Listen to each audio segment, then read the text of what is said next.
चलिए आप लोगों को बताते हैं कि 2023 में आपको 10th का एग्जाम जो 14 तारीख से होने वाला है, तो पहला सिटिंग में मैथ ही है। आपको मैथ के एग्जाम में आपको एकदम मोस्ट वीवीआई सवाल आपको बताते हैं जो आपके एग्जाम में डेफिनेटली वो पूछेगा।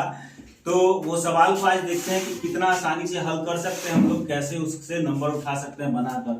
वो देखने में भारी लगेगा लेकिन बनेगा आसान। जैसे देखिए यहाँ लिखा हुआ है कि सिद्ध कीजिए कि √5 एक अपरिमेय संख्या है। क्या है? √5 एक अपरिमेय संख्या है। हो सकता है यहाँ पे आपको दे दे √2 एक अपरिमेय संख्या है, हो सकता है दे दे आपको कि √3 एक अपरिमेय संख्या है ना।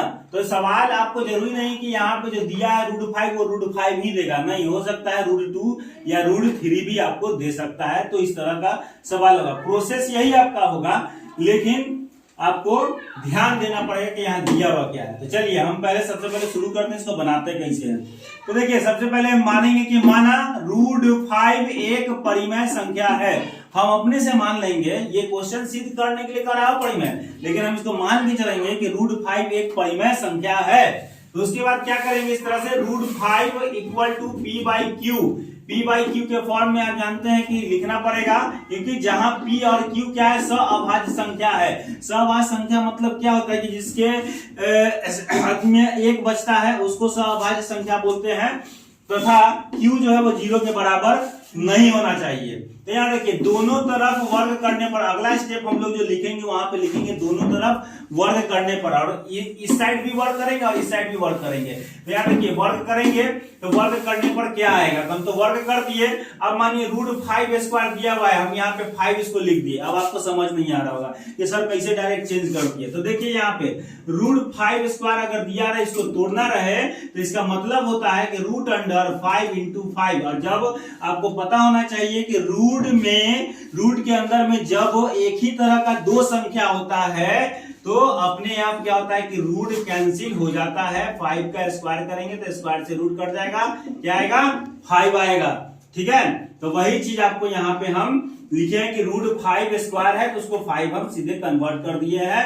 और p² बटे q², ये दोनों पर स्क्वायर है तो दोनों का अलग अलग स्क्वायर हम कर दिए, p² को अलग कर दिया, q² को अलग कर दिए, क्योंकि होल स्क्वायर का मतलब ही होता है कि ये दोनों पर स्क्वायर चढ़ा हुआ है।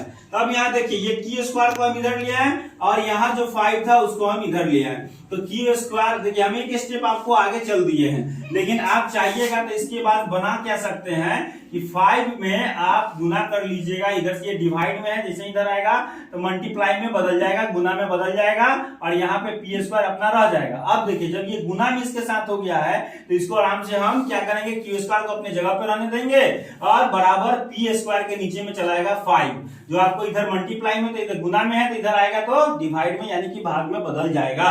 तो समीकरण पहला इसको हम लोग मान लेंगे। अब आगे बढ़ेंगे, लिखेंगे कि 5 p² को विभाजित करता है। 5 जो है क्या है, p² को विभाजित करता है, क्योंकि यहाँ डिवाइड में भाग में है इसलिए इसको क्या करता है, विभाजित कर रहा है। यहाँ 5 जो है, फिर अगला स्टेप 5 p को भी विभाजित करेगा। अगर मानिए कि स्क्वायर नहीं रहेगा तो 5 क्या करेगा, p को भी विभाजित करेगा। तो यहाँ पे तब p बराबर क्या हो जाएगा, 5m लिख सकते हैं। m कोई पूर्णांक है, ये भी आपको हम लिख के बता रहे हैं कि m क्या है, कोई पूर्णांक है। हम इस तरह से इसको लिख सकते हैं कि p बराबर 5m। उसके बाद समीकरण पहला में p बराबर 5m रखने पर, समीकरण पहला आपका कौन है, ये है, तो किसके जगह पर रखना है, p के जगह पर 5m रखना है। यहाँ p तो स्क्वायर में है तो p का मान क्या है, 5m है। 5m लिखेंगे तो 5m का स्क्वायर हो जाएगा, q² अपना जगह पे रह जाएगा, बाई डिवाइडेड बाई 5। 5m का स्क्वायर का मतलब होता है 5 × 5 यानी कि 25, और m पे स्क्वायर चलाएगा। 5 से 25 5 बार में कट जाएगा, तो यहाँ क्या आएगा, 5m², यानी कि q² बराबर क्या लिखेंगे, 5m²। अब ये 5m² को इधर लिए और q² को उधर ले गए हैं। ठीक है, जब एक साथ हम दोनों तरफ के संख्या को अगर चेंज करते हैं तो साइन प्रभाव नहीं डालता है।